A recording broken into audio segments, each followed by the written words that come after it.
Katie looked at the groceries stacked on her kitchen counter.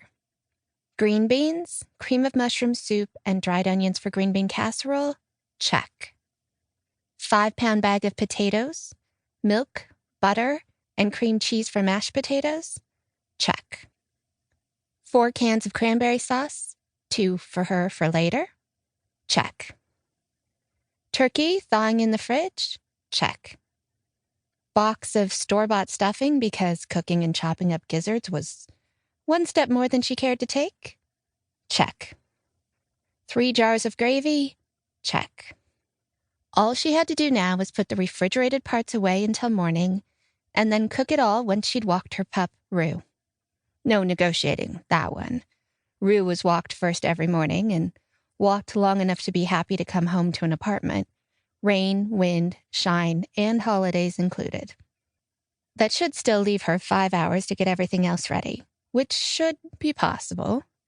She just hoped everyone else would remember their parts, or there'd be no appetizers or desserts, and the drink selections would be limited to orange juice and soda.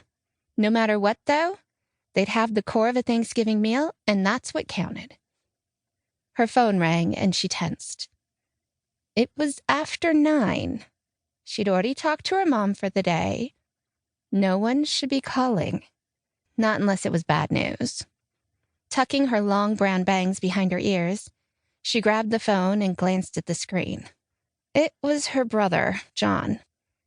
"Hey there, how's it going?" She answered the phone, secretly wincing. Good. Look, I don't know how to say this, but, you're not going to make it tomorrow? I'd love to, you know I would.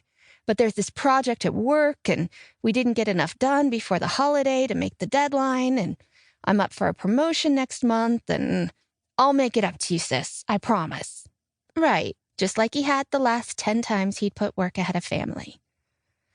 But no point getting upset about it, because it wasn't going to make him change his mind.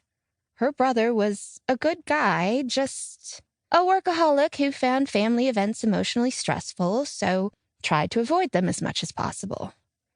Honestly, she kind of envied him for that. She shook herself and said, "Okay, I'm going to hold you to it. Lunch for you and me when the project's over." "Done. Give Mom and Grandma my love." "Will do." She hung up the phone and started to put the refrigerated items away. At least she hadn't let him volunteer to bring the turkey this year. She'd only made that mistake once.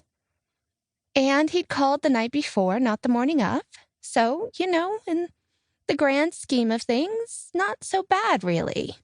She put Taylor Swift's latest album on and cranked the music, singing along about how it was her, me, she was the problem. At least her mom, stepdad, grandma, sister, and sister's latest boyfriend were still going to come. In her 1-bedroom apartment, that would be more than enough people. She set up the folding table and threw a bright blue tablecloth on top.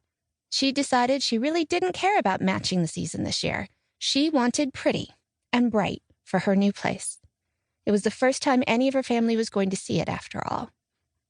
The phone rang again. Katie glared daggers at it as she paused the music.